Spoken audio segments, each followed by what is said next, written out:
안녕하세요, 레드불입니다. 오늘은 주한미방위비 협정과 자주국방에 대해서 알아보겠습니다. 지금도 미국과 방위비 협상으로 한미 양국 간 진통이 계속되고 있습니다. 트럼프 대통령은 이번 한미 방위비 1조 400억 원에서 무려 5조 원 이상을 내라고 압박하고 있습니다. 트럼프 대통령이 주장하는 것에 어떠한 합리성도 없으며 한국은 부자나라니까 1조 원은 너무 적다. 적어도 5조 원 이상을 1년에 내야 한다고 밝히고 있습니다. 한미동맹은 한국 안보의 핵심 축입니다. 이러한 전략적 입점으로 인해 한국은 450만 명에 달하는 평택 미군 기지 건설 비용으로 90%를 분담했으며 국내 총생산은 GDP의 6%를 국방비로 쓰는 한국은 세계 3위의 미국산 무기 구매국이기도 합니다. 트럼프 대통령이 국방비를 GDP의 1%도 안 쓰는 유럽의 동맹국들을 안보 무임승차한다고 못 박지 않는 것처럼 한국은 미국으로부터 그런 소리를 들어야 할 이유가 없습니다. 2018년 10차 방위비 협상으로 당시 우리나라는 부담액을 1조 이상으로 올리지 않기 위해 협상을 하다가 결국 1조 400억 원 선에서 합의하고 통상 3에서 5년마다 하던 협상 을 1년마다 하는 것으로 변경하게 되면서 2019년 12차 방위비 협상에서 재선을 앞둔 트럼프 대통령의 40원에서 50억 달러를 들고 나오면서 협상이 교착 상태에 빠졌습니다. 한국전쟁 이후 지금까지 대한민국에 주둔하고 있는 주한미군은 미육군과 해공군 해병대가 합쳐진 합동군 형태로 주한미군 사령관은 대장 기급으로 주한미육군 공군 해군 해병대를 통솔합니다. 미 상원 합동군 형태이지만 실질적으로 육군과 공군으로 구성되고 미 해군 및 해병대는 파견 근무 형태로 근무합니다. 주한미군의 주임무는 북한의 위협과 중국 등 공산권 국가로부터 자유진영의 보호와 대한민국과의 안보 협력입니다. 2차 대전이 끝난 후 일본군의 무장해제를 위해 한반도 남쪽으로 진주한 것을 시작으로 한국전쟁을 거쳐 현재까지 이어내려오는 대한민국과 미합중국에 유지하는 연합방위체제의 핵심 요소이므로 대한민국의 역사와 안보체제에서 빼놓을 수 없습니다. 미국의 랜드 보고서에 따르면 유사시에 중공군 세계 4단 규모의 공조부대를 바로 투입해 평양에 누구보다 빨리 도달할 수 있으며 군사 전문가들은 신속기동부대의 경우 2시간 기갑사단의 경우 24시간 내에 평양 진입이 가능하고 중국의 선양군구가 백두산 중국 쪽 지역 등을 무대로 진행하는 군사훈련은 유사시 평양에 중국군의 심적 전개를 목표로 하고 있다고 밝혔습니다. 북한은 중국과 가까이 국경을 맞대고 있지만 한국의 우방인 미국은 멀리 떨어져 있습니다. 6.25 전쟁 당시 북한군의 목표는 미군 도착 전 적화 통일이었으며 급작스런 남침에 주일미군이 들어와 나갔지만 역부족이었으며 김민구는 당시 순식간에 북군을 낙동강까지 밀어붙여 대한민국은 적화 통일 일보 직전까지 갔었던 것입니다. 이러한 상황을 겪었던 대한민국과 미군은 주한미군을 창설해 한반도에 주둔시킨 것이며 이후 북한의 무력 통일 시도 자체를 방지하는 효과를 가져왔습니다. 북한이 제2의 의견을 이렇게 생각하지 못했던 주요한 배경이 되었습니다. 이러한 주한미군의 존재 자체만으로 엄청난 억지력을 가지고 있으며 몇 년 전 비무장지대 지뢰 도발 사건에서 한국이 대북심리전 방송을 재개하자 48시간 내 대북심리전 방송을 중단하지 않으면 타격할 것이라고 협박한 북한이 일촉즉발의 위기에서도 주한미군은 한국군 한개 군단에 맞먹는 미2사단 210 활용여단이 북한의 도발을 억제하는 데 큰 역할을 했으며 경기도 파주시 통일대교의 주한미군 사령부가 최전방 지역으로 이동하는 모습을 포착하자 북에서 갑작스레 태도를 바꾸었으며 한국에게 대화로 문제를 해결하고자 먼저 손을 내밀었을 정도였고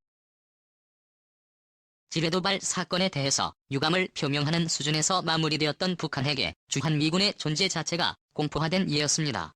미군에게 한국은 중국을 대변하기 위한 최적의 전략적 요충지 미국의 외교 전략 중 가장 중심이 되는 것은 중국에 대한 경계고 주한미군 주둔하는 중국 견제를 위해 미국에 이르는 핵심적인 요지입니다. 한국에는 미봉토를 제외한 세계 최대 규모의 미군 기지가 있으며 평택 잠실에서는 판교보다 크고 넓으며 한국 정부가 미국에 제공한 미군 신도시입니다. 과거 전국에 걸쳐 분산돼 있던 미군 기지를 통합해 경기 평택과 대구 두 개의 법으로 재판하게 됩니다. 평택과 오산 공군 기지를 통해 미군 대공군 증원 전력이 언제든 신속히 전개될 수 있으며 대구 울산 좋은 미군 기지에서 증원된 미군 병력들이 집결하는 후방 기지로 사용됩니다. 한미 동맹과 주한미군은 한미 양국의 군사적 가치가 매우 크기 때문에 유지되고 있으며 상위권 문제 등으로 마찰을 겪고 있습니다. 주한미군은 3만여 명에 주둔하고 있지만 정확한 규모는 비공식으로 되어 있습니다. 또한 2019년 미국의 국방수권법에 따라 주한미군 2만 2천 명 이하로 축소시키려는 미국 의회의 승인을 받아야 하며 그렇지만 주한미군은 6천여 명의 한개 여단 규모로 순환 배치 되며 미군 순환 배치를 활용하여 이 규정을 무력화시킬 수 있고 순환 배치 계획에 따라 미국으로 돌아가는 부대를 대체할 타부대의 한국 배치를 지연시켜 한국을 압박할 수 있습니다. 주한미군의 주요 전력을 살펴보면 항공기 108대, 헬기 전력 110대, 전차 90대, 전투장갑차 120대 다연장, 로켓 40문, 자주포 40민스크의 장갑차 및 지원 전차 98대를 보유하고 있고 패트리엇을 60여 개를 가지고 있습니다. 한반도 유사시에 대한민국의 방위를 지원하기 위해 투입되는 미군 증원 전력은 전쟁 발발 90일 안에 미국 육해군 해병을 포함 70만 명과 함정 160척 항공기 2천여 대가 한반도에 증파하게 되어 있습니다. 주한미군에게 투입되는 예산은 1년에 2조 원 정도이며 주한미군으로부터는 유무형의 파워는 엄청난 수준이며 주한미군의 화력과 정보력을 한국이 갖추려면 2조 원보다 더 투입이 되어야 합니다. 그러나 대한민국의 국방비는 북한의 전체 GDP보다 크며 국방비만 따지면 20배 정도 차이가 나고 북한 따위와 비교할 수 없을 정도로 대한민국의 국방력은 북한에 비해 엄청나게 발전했으며 주한미군이 없어도 북한을 상대로 충분히 전쟁 억제력을 가지고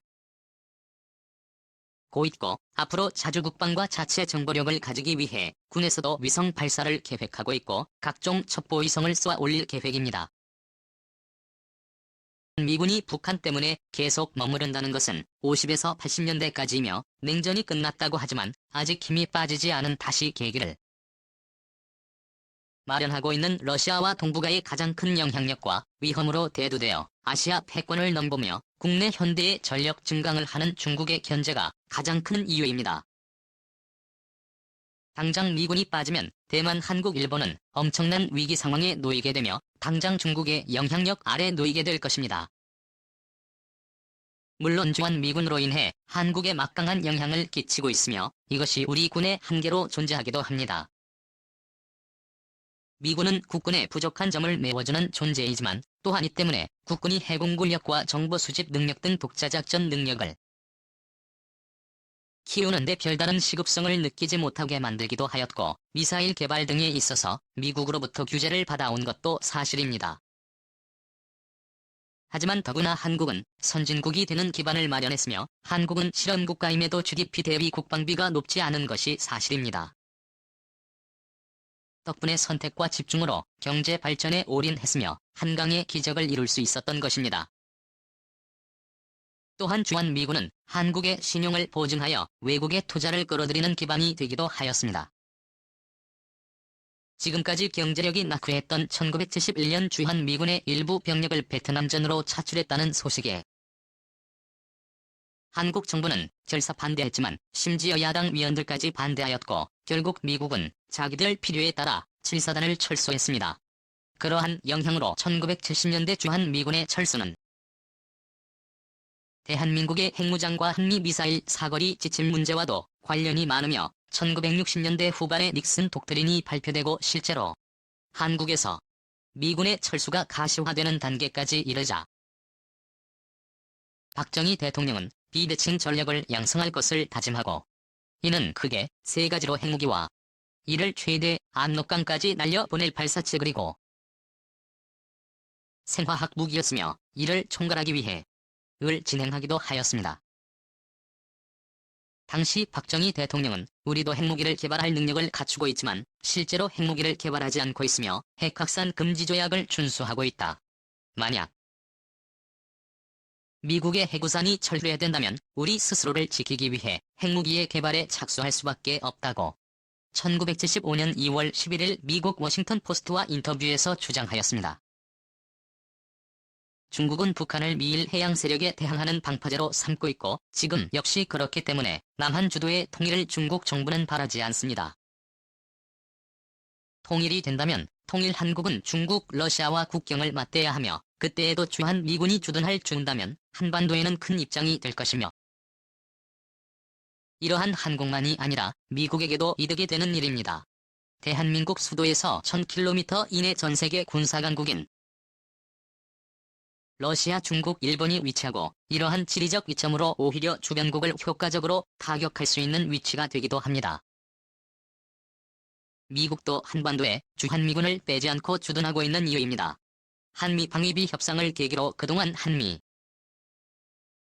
동맹을 바탕으로 주한미군이 한반도에 주둔하고 있어서 수십 년간 대한민국은 세계 10위권의 선진국으로 발돋움할 수 있었습니다. 그러나 동맹도 자국의 이익보다 앞설 수 없으며 미국의 닉슨 독트린으로 주한미군을 철수했듯이 자주국방이 준비되어 있지 않으면 언제라도 국가의 위기는 오는 것입니다. 이번 방위비 협상에서 트럼프 행정부는 1년에 5조 이상을 내라고 압박하고 있습니다. 작년에 1조였는데 말입니다. 이러한 상태는 친구들 간에도 하지 않는 것이며 하물며 동맹국이라는 미국이 생떼를 쓰고 있고 미국의 의회와 정부 당국자들까지 동맹에 대한 무리한 요구라고 밝히고 있지만 트럼프 대통령은 모든 것을 돈으로 보고 있으며 한국도 미군이 주둔하고 미군이 없으면 한국이 망할 수 있다는 인식이 있기 때문에 무리하게 돈을 요구하는 것입니다. 이러한 무리한 요구에 맞서 한국에선 그만큼의 비용을 올려줘야 할까요? 미군이 주둔하기 위해 요구한 평택기지도 10조 이상을 들여 건설해준 한국입니다. 이러한 요구가 먹힌다면 국가 간의 동등한 동맹이 아니라